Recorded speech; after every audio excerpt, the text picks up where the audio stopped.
Hi, everyone, and welcome to Who Threw the Curve. And this is a Robert Ruiz rant. And today, we're speaking on Motion and Mayhem, the comical catalysm of kinetic energy warfare. The ever-evolving art of warfare. For centuries, humans have been honing the craft of conflict, moving from sticks and stones to swords and spears, then to bullets and bombs. And just when we thought we had reached the pinnacle of destructive creativity, along come kinetic energy weapons to quite literally shake up the battlefield. Kinetic energy weapons, for those who haven't been keeping up with the latest issues of Future Weapons Monthly, are based on the simple principle that a mass traveling at an absurdly high velocity carries enough energy to wreak havoc and just about anything it hits, without the need for explosives.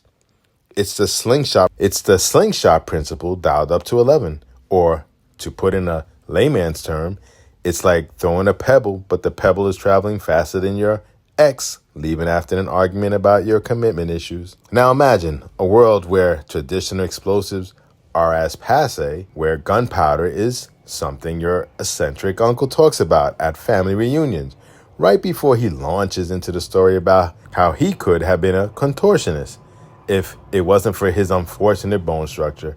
In this world, kinetic energy weapons have taken center stage.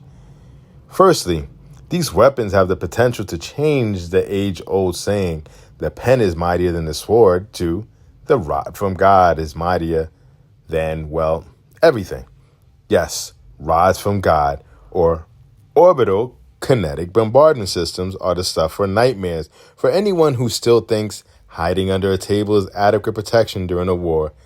These tungsten telephone poles of terror, when dropped from space, reach their target with the force of small nuclear weapons, minus the pesky radioactive fallout that so rudely lingers like unwanted party guests. Then there's the railgun, a darling of the kinetic energy weapon family. Imagine a projectile being sent on a way trip at Mach 7 courtesy of electromagnetic forces. That's faster than a rumor spreading in a high school. And when these things hit, they don't just knock on the door, they obliterate everything along with the entire wall.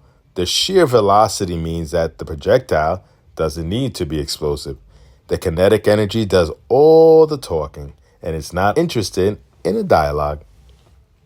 So, how will kinetic energy weapons change warfare? For starters, defense systems will have to be rethought. Traditional armor might as well be made of wet cardboard when it comes to stopping these high-speed messengers of destruction. And let's not even get into what it means for international relations. The phrase dropping in unannounced will take a whole new meaning when nations have the capability to deliver a kinetic hello from space without so much as, how do you do? On the tactical side, soldiers might begin to reminisce about the good old days of dodging bullets, when the new challenge is to avoid being at the center of a small crater formerly known as your location. Camouflage, stealth technology, all quaint concepts when the enemy can reenact their favorite scenes from the Terminator, sending an impersonal high-speed calling card from beyond the horizon or above the atmosphere. But let's not be too hasty in our judgment. After all, the kinetic energy weapon is just the next logical step in the illustrious tradition of finding more efficient ways to have a disagreement. It's the natural evolution of diplomacy by other. At the end, kinetic energy weapons stand poised on the cusp of military innovation, ready to redefine the very nature of conflict. No longer will wars be fought with their mere boom of explosives, but the whoosh mass propelled to the unfathomable speeds. As these weapons transition from the pages of science fiction to the arsenals of the world's military, we must grapple with the implications of such power in the altered landscapes of future battlegrounds. With kinetic energy weapons, we enter an era where the might of a nation could be judged by its mastery of physics and its ability to harness the raw energy of motion. This new chapter in military technology will demand novel defense strategies, reimagine international policies, and a reevaluation of what it means to engage in combat. The destructive potential is immense. The margin for error minuscule. The battlefield will be unforgiving. The impact of these weapons undeniable. As we stand at the precipice, looking out over the potential for change, we do so with a sense of irony. Humanity's relentless pursuit of peace seems forever intertwined with its penchant for creating ever more efficient means of war. Kinetic energy weapons may not bring about the end of conflict, but they will certainly change the conversation, albeit in a manner that is less of a dialogue and more of a monologue, delivered at several times the speed of sound. Thus we must tread with caution and wield these formidable tools with a wisdom that history has often shown to be as fleeting as a politician's promises. In the hands of the responsible, kinetic energy weapons could serve as deterrents.